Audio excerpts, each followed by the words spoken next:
Welcome back to The Wizard of Oz. Today, Chapter 6, The Cowardly Lion.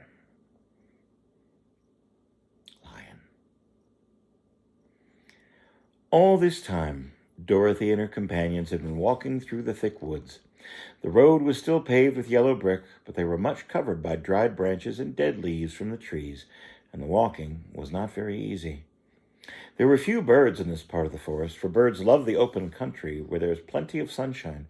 But now and then there came a deep growl from some wild animal hidden among the trees. These sounds made the little girl's heart beat fast, for she did not know what made them. But Toto knew, and he walked closer to Dorothy's side and did not even bark in return. "How long will it be," the child asked of the Tin Woodman, "before we are out of the forest?" "I cannot tell," was the answer, "for I have never been to the Emerald City. My father went there once when I was a boy, and he said it was a long journey through a dangerous country. Although nearer to the city where Oz dwelled, the country is beautiful. But I am not afraid so long as I have my oil can, and nothing can hurt the Scarecrow while you bear upon your forehead the mark of the Good Witch's kiss. That will protect you from harm." "But Toto," the girl said anxiously, "what will protect him?" "Well, we must protect him ourselves if he is in danger." Just as he spoke, there came from the forest a terrible roar. Roar! I don't do terrible roars. Not really well. They're kind of terrible. Sorry. Just as he spoke, there came from the forest a terrible roar. Roar! That wasn't bad. In the next moment, a great lion bounded into the road. With one blow of his paw, he sent the Scarecrow spinning over and over to the edge of the road, and then he struck at the Tin Woodman with his sharp claws. But to the lion's surprise, he could make no impression on the tin, though the woodsman fell over in the road and lay still. Little Toto, now that he had an enemy to face, ran barking towards the lion, and the great beast opened his mouth to bite the dog. And Dorothy, fearing that Toto would be killed and heedless of danger, rushed forward and slapped the lion upon his nose as hard as she could. "Don't you dare to bite Toto! You ought to be ashamed of yourself, you big beast like you, to bite a poor little dog." "I didn't bite him," said the lion, as he rubbed his nose with his paw where Dorothy had hit it. "No, but you tried to. You're nothing but a big coward." "I know," said the lion, hanging his head. "I've always known. But how can I help it?" "Well, I don't know, I'm sure. To think of you striking a stuffed man like the poor Scarecrow." "Oh, is he stuffed?"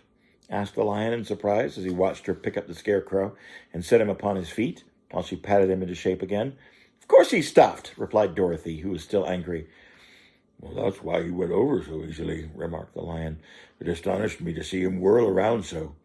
Is the other one stuffed too?" "No," said Dorothy, "he's made of tin." And she helped the woodman up again. "Well, that's why he nearly blunted my claws," said the lion. "When they scratched against the tin, it made a cold shiver run down my back. What is that little animal you're so tender of?" "He's my dog, Toto." "Is he made of tin or stuffed?" "No, neither. He's a meat dog," said the girl. "Well, he's a curious animal and seems remarkably small now that I look at him. No one would think of biting such a little thing except a coward like me." "What makes you a coward?" asked Dorothy, looking at the great beast in wonder, because he was as big as a small horse. "It's a mystery," replied the lion. "I suppose I was born that way. All the other animals in the forest naturally expect me to be brave, because lion everywhere is thought of as the king of the beast. I learned if I roared very loudly, every living thing was frightened and got out of my way. Whenever I've met a man, I've been awfully scared, but I just roared at him. He's always run away as fast as he could go. If the elephants and the tigers and the bears had ever tried to fight me, I would have run myself. I'm such a coward. But just as soon as they hear me roar, they all try to get away, and of course, I let them go." "But that isn't right. The king of the beasts shouldn't be a coward," said the Scarecrow. "I know it," returned the lion, wiping a tear from his eye with the tip of his tail. "It is my great sorrow and makes my life very unhappy. But whenever there is danger, my heart begins to beat very fast." "Well, perhaps you have heart disease," said the Tin Woodman. "Maybe."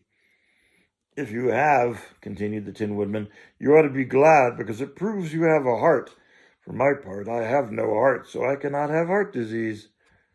"Perhaps," said the lion, "if I had no heart, I should not be a coward." Have you any brains? Said the Scarecrow. I suppose so. I've never really looked to see. I am going to ask the great Oz to give me some brains, for my head is stuffed only with straw. And I am going to ask him to give me a heart, said the Woodman. And I am going to ask him to send Toto and me back to Kansas, said Dorothy. Do you think that Oz could give me some courage? Asked the Cowardly Lion. Just as easy as he could give me brains. Or give me a heart, said the Tin Woodman. Or send me back to Kansas, said Dorothy. Well, then, if you don't mind, I'll go with you, said the Lion, for my life is simply unbearable without a little bit of courage. You'll be very welcome, said Dorothy. You will help me to keep away the other wild beasts. It seems to me they must be more cowardly than you if they allow you to scare them so easily. They really are, said the Lion, but that doesn't make me any braver, for as long as I know myself to be a coward, I shall be unhappy.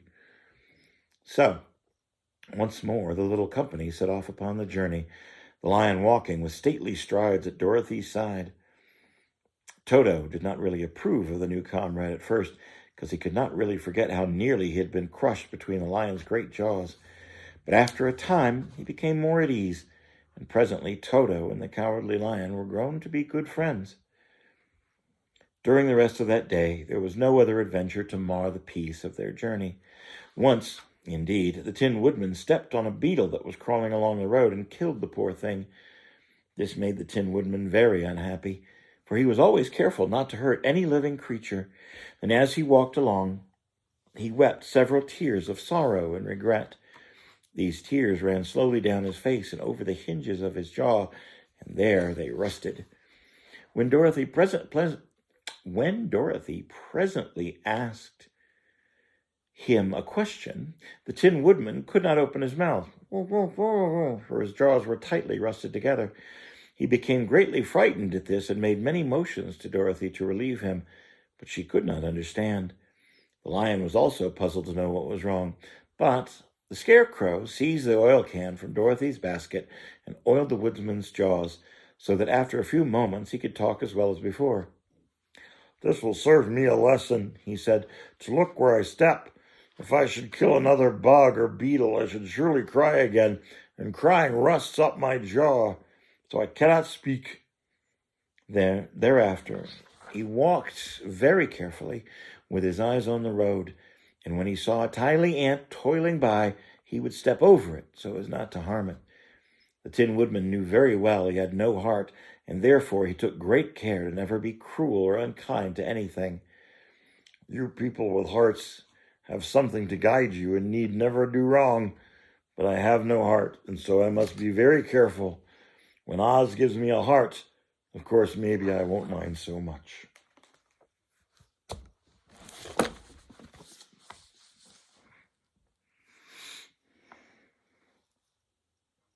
Seems to me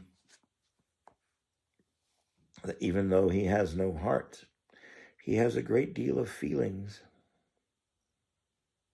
a great deal of care and kindness. And it seems to me the Scarecrow, though he didn't have any brains, still knew how to take care of the Tin Woodman when he was in trouble. And it seems to me that even though the Cowardly Lion is in fact a coward, he still took the position of protecting the people that were his new friends. And sometimes that takes an awful lot of courage. Be kind, be thoughtful, be brave. And soon we shall be in Oz. See you soon.